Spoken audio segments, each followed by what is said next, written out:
actor and from BET's Family Business. Let's welcome Arrington Foster to the Inner Circle podcast. What's up, dude? Welcome to the show. Hey, what's going Hello. on? Thank you for How having are me. you? Be the I'm light. I wonderful. love your shirt. I tell you, I Thank you. A love your friend of shirt. mine gave the shirt to me, so I love to promote friends, like There you go. The smallest things, businesses. right? There you go. Yeah, Well, yeah. There Who you first of doesn't go. want to be all, the light? happy belated birthday. I know you just celebrated your birthday recently, right? Oh, thank you. Yeah, a couple weeks ago. Yeah. If it's still within, it was in It November? was in November. Yeah, Okay. like a week and a half before Thanksgiving. So I appreciate Oh, it. Come on, no, just Scorpio. recent. Scorpio. Yeah, The I water know. family over Hey, here. I was gonna say, are Nice. y'all Pisces?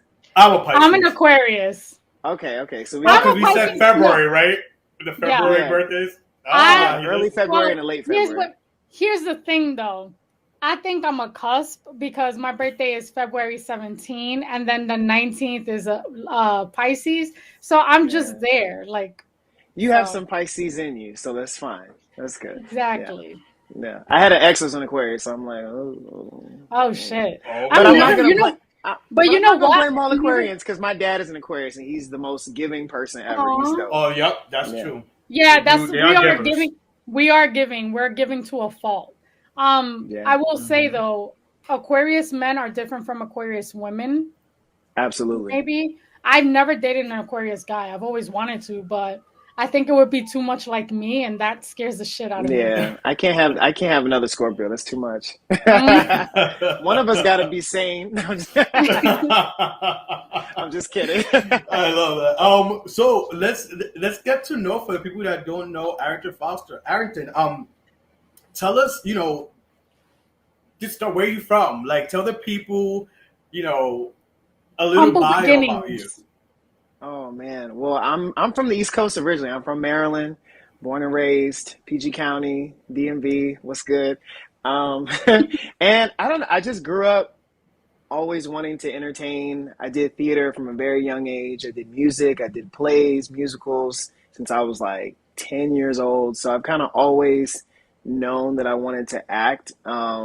And yeah, I went to college in Texas. So I have a little bit of Southern there, near like Dallas Fort Worth, where I kind of honed in on my skills and my crafts a bit. And then after doing theater for so long, I was like, you know what? I really do want to do film and TV. So even though I did move back, me and Charlie had talked about some ins and outs, like jobs that we did in our early 20s, and so Mhm. I did end up moving back to Maryland for a little bit, like most people do after graduate college, because you don't got a job, you ain't got a place to stay. So my parents were very, very supportive in that aspect. And then I was like, you know what? I need to move to LA. Like, I want to do film, I want to do TV, I got to make this work.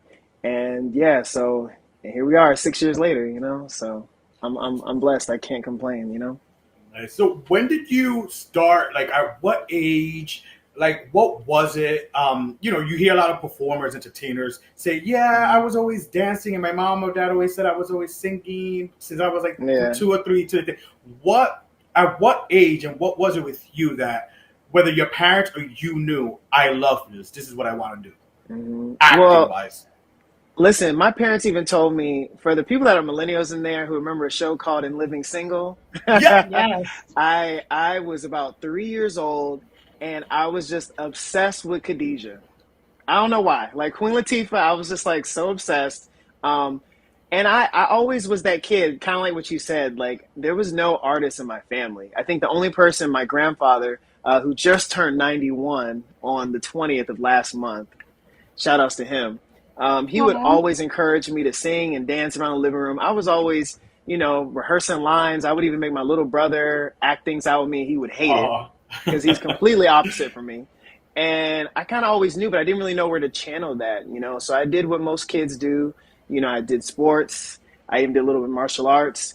But I was very much a singer first, but I was so insecure and like embarrassed to sing.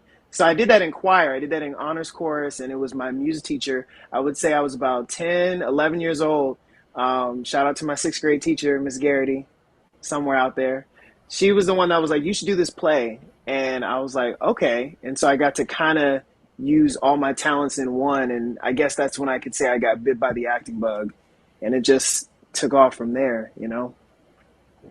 Awesome. What would you say is your big break? Like, would you say family business was your big break, or was there something prior to that? Um, Definitely family business. I think that, when I moved out to LA, I pretty much had to start from the bottom. Like, it was never an easy journey. I had to go through all the rejections, the no's. I did student films, short films. I mean, you got to do the free shit. You got to do the free work at Yeah. first, to build up your credits and your resume. And then I was able to hit a few national commercials. So that got me out there a little bit. But when I tell you, it was just networking, God being at the right place at the right time. And this project, which most people don't know, Family Business was supposed to be a movie.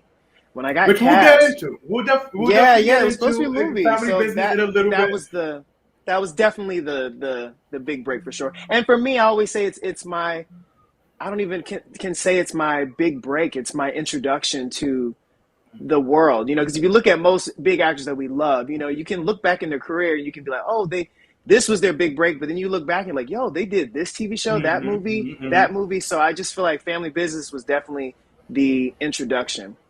I I feel feel you. like I still got so much more to achieve and, Yep. to do.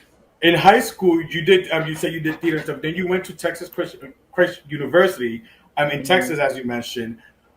Would you recommend to any other actor, even myself, like I did, I've said this before on the show, I did in theater You're a Good Man, Charlie Brown. I did not play Charlie Brown, I played Linus. I always also liked acting and the arts and all that stuff. Now, I never really went to school. After high school, I didn't go, Hmm. to a school for it or take acting classes. You as an actor and going to school for the education of it, do you recommend to people out there who may have that passion for acting or singing that, okay, you have to go to school and it will be maybe easier for them to get their foot in the door, or it's all about right place, right time, networking? What's your take on that? Well, my opinion first off is that there's no one right way to do it or to be successful or to pursue this crazy business as an entertainer, as an actor. I have had friends that have gone to conservatories and that's where they studied, or they went to Juilliard or NYU or wherever, or Carnegie Mellon, and then they decide they want to go to New York and do Broadway or go do film and TV. Um, I think because I grew up in, all black schools, all black neighborhoods, I wanted to go to a university where I was the minority so I could, you know, have a more well-rounded knowledge of people and things. And even though I studied theater, that was my major. Communication studies was my minor. I still loved going to like football games, and I think all that prepared me to be more knowledgeable about just life in general.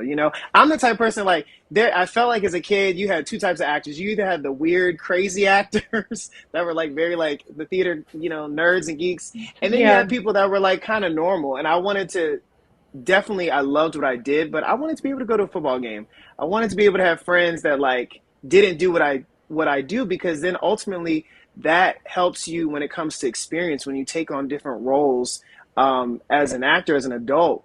But I definitely believe in training. Absolutely. I think that if you want to do this, know your craft. That's first and foremost. And if you look at a lot of the great actors that we look at, whether it's Will or Denzel or Taraji or Viola, a lot of them come from Meryl Streep. A lot of them come from the theater. And I always say it's easier to go from theater to film than it is from film to theater. I feel like when you Yeah. have that training and that knowledge, you're able to reel it back versus bring it out, because theater is no joke. You don't have 5 and 10 takes to do a scene. You got one shot, and if you mess up, everybody's gonna know it. You have to memorize a whole play. So I definitely think it was very valuable to me to study theater.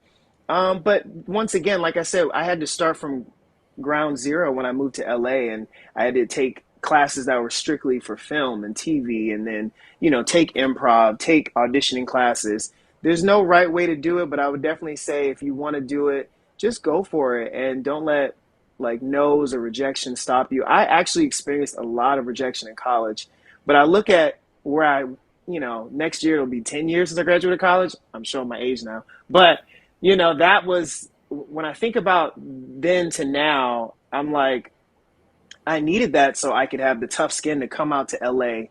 Because when you go to New York or LA, you got to have a tough skin because this business will eat you up and chew you out if you're Mm-hmm. not prepared for it. And then I just look Yep. back and I'm like, well, look at where those people are that got casted all the time. Look at them now, and look where I'm at. So it just goes to show that Everything it's a happens. runner's game. You got to Yep. keep going. You got to be persistent. You got to have drive and ambition. If it was for the fame or the money, I would have left a long time ago. You know, I truly love what I do. And I think that's why when people come out to LA, they're like, they come and they think they're, especially in this new wave of social media, people just automatically think that now, you know, you can just be an overnight sensation, which can happen, but you don't see a lot of longevity with those types of people because they miss the hard work and the hustle mentality that comes along with it. I So agree. yeah. Everything happens in due time. And you mentioned having like free gigs that you had to do. Did you have odd jobs in between? Because Oh, like, how did you pay the absolutely. bills? Absolutely. See, mama didn't raise no fool. Not at all. I think I've done like most actors have done. I've waited tables. I've done retail. I was telling Charlie earlier, I worked at Six Flags. Um, Oh, I, I've, you know, I've done a lot of different things. I think the thing that helped me the most, I always say, find that side hustle job that works for you. Not everybody is meant to be a server. Not everybody's meant to do retail. I ended up hopping onto valet. So I was parking cars at a casino near Baltimore.